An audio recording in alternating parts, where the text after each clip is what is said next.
Assalamualaikum warahmatullahi wabarakatuh. Alhamdulillah wassalatu wassalamu ala rasulillah, amma ba'du. Pemirsa, kita berdoa kepada Allah Subhanahu wa Ta'ala dengan menyebut nama-namanya, sekaligus meyakini tentang nama-nama itu adalah nama Allah Subhanahu wa Ta'ala dan menjadi sifatnya. Walillahil asma'ul husna fad'uhu biha. Allah Subhanahu wa Ta'ala memerintahkan kita untuk menyebut dan berdoa dengan menyebut dan mengucapkan asmaul husna. Allah Subhanahu wa Ta'ala punya nama Al-Haqqu yang maha benar. Lawannya ada Al-Batilu yang maha batil, maha rusak, salah. Al-Haqqu itu adalah kebenaran. Allah lah yang maha benar. Tidak ada dari Allah yang tidak salah. Jadi ketika kita mengetahui tentang sesuatu itu nyata sampai kita melihat dengan bi'aini ra'si wa aini dhihni wa aini akli, itu disebut dengan haqqu yang nyata. Jadi sesuatu yang ada dari kebenaran itu adalah disebut al-haqqu. Sebagaimana kita sering mengatakan hak tentang apa yang kita pikirkan, yang kita rasionalkan, disebut dengan al-ma'rifah.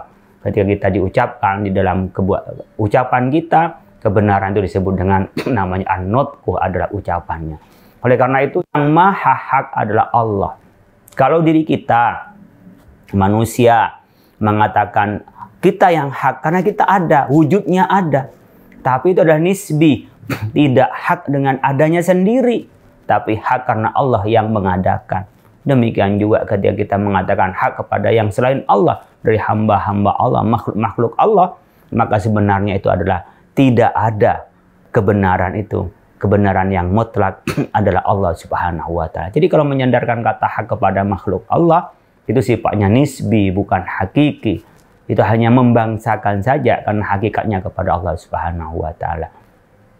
Pemirsa, kalau kita berdoa kepada Allah Subhanahu wa Ta'ala, kita berdoalah dengan menyebut namanya sesuai yang kita minta. Ya Allah, ketika ingin mendapatkan sebuah kebenaran, ingin melihat sebuah kebenaran yang nyata, kebenaran itu ya hakku, ya hakku, ya hakku, yang hak mah hak Allah Subhanahu wa Ta'ala. Karena kita berdoa kepada Allah Subhanahu wa Ta'ala, Allahumma arinal haqqo haqqo warzuqna ittiba'ah wa arinal batila batila warzuqna ijtinabah. Ya Allah, berikan kami kemampuan melihat yang hak adalah hak. Hak di dalam agama Allah, hak menurut akal kita, hak menurut tradisi kita, kebenaran hak menurut pemikiran, dan apa yang akan terjadi di masa yang akan datang adalah hak. Warzuqna ittiba'ah, berikanlah kami kemampuan ya Allah untuk mengikutinya. Wa arinal batila batila, berikan kami kemampuan melihat yang batil adalah batil, yang rusak adalah yang rusak, dan mampu menjauhinya. Oleh karena itu, kita selalu ingin mendekatkan diri kepada Allah Subhanahu wa Ta'ala dengan menyebut nama-namanya, dan kita berdoa kepada Allah, mudah-mudahan kita adalah yang hak, yang Allah tunjukkan kepada yang hak. Mudah-mudahan kita semua selalu di dalam bimbingan Allah yang hak, dan mudah-mudahan kita menjadi hamba Allah yang selalu berjalan di atas yang hak. Terima kasih. Kurang lebihnya mohon maaf. Wallahul muwaffiq ila aqwamit thoriq. Wassalamualaikum warahmatullahi wabarakatuh.